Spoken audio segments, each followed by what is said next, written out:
उत्तर प्रदेश के एक छोटे से कस्बे में रेलवे लाइन के पास एक पुराना बंद पड़ा स्टेशन था। वहां अब कोई ट्रेन नहीं रुकती थी, पर प्लेटफॉर्म पर जंग लगी बेंचें और टूटी खिड़कियां अब भी खड़ी थीं।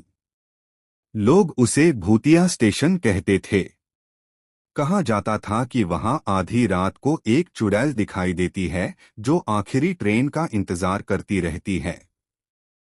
बहुत साल पहले उस स्टेशन पर मीरा नाम की एक युवती अपने पति का इंतजार कर रही थी। उसका पति शहर कमाने गया था और चिट्ठी में लिखा था कि वह इसी ट्रेन से लौटेगा।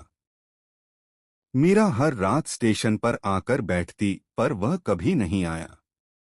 एक दिन खबर मिली कि उसके पति ने शहर में दूसरी शादी कर ली है। यह सुनकर मीरा का दिल टूट गया।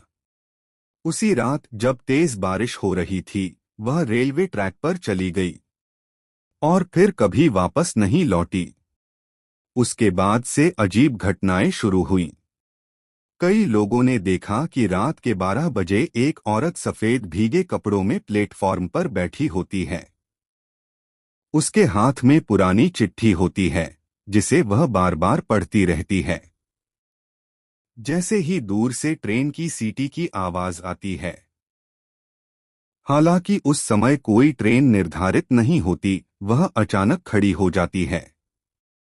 उसकी आंखें उम्मीद से चमकती हैं, लेकिन ट्रेन कभी नहीं आती।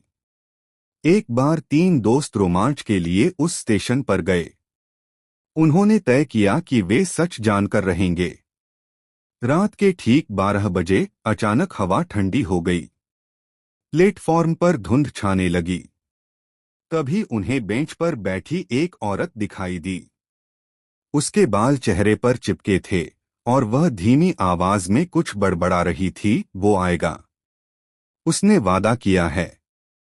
दोस्तों में से एक ने हिम्मत करके कहा, यहाँ कोई ट्रेन नहीं आएगी। जैसे ही यह शब्द उसके कानों में पड़े, वह धीरे धीरे उठी। उसने मुड़कर उनकी ओर देखा। उसका चेहरा पीला और आंखें गहरी काली थीं। उसके होठों पर अजीब मुस्कान थी। अचानक स्टेशन की टूटी घड़ी अपने आप बजने लगी और दूर से तेज ट्रेन की आवाज गूंजने लगी। लड़कों को लगा जैसे ट्रेन सीधे उनकी ओर आ रही हो, लेकिन पटरी पर कुछ नहीं था। मीरा की आकृति धीरे धीरे ट्रैक की ओर बढ़ी और धुंध में गायब हो गई। अगले ही पल सब शांत हो गया।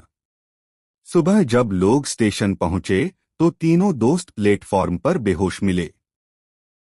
उन्होंने कसम खाई कि उन्होंने अपनी आंखों से चुड़ैल को देखा है। कहते हैं, आज भी उस बंद स्टेशन पर आधी रात को अगर कोई खड़ा हो, तो उसे दूर से ट्रेन की सीटी सुनाई देती है और एक औरत की आवाज, जो अब भी किसी के लौटने का इंतजार कर रही है।